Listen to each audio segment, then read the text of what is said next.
হেৰি ডাঙৰীয়া, আপোনাৰ এই মুখখন আছে বুলিয়ে যি টি কথা নক'ব।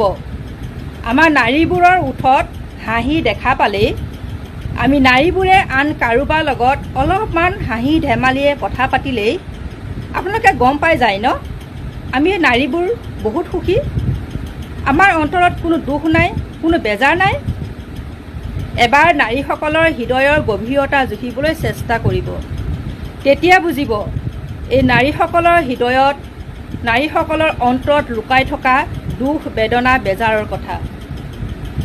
আৰু ভগৱানে হয়তো এই ঐশ্বৰিক শক্তি নাৰীসকলৰ জন্মলগ্নতে দি পঠিয়াইছে, যে নাৰীসকলে নিজৰ হাজাৰ দুখ বেদনা বুকুত সামৰি সুতৰি আনৰ বাবে ত্যাগ কৰিব পাৰে, এটি সুন্দৰ হাঁহি আনক উপহাৰ দিব পাৰে।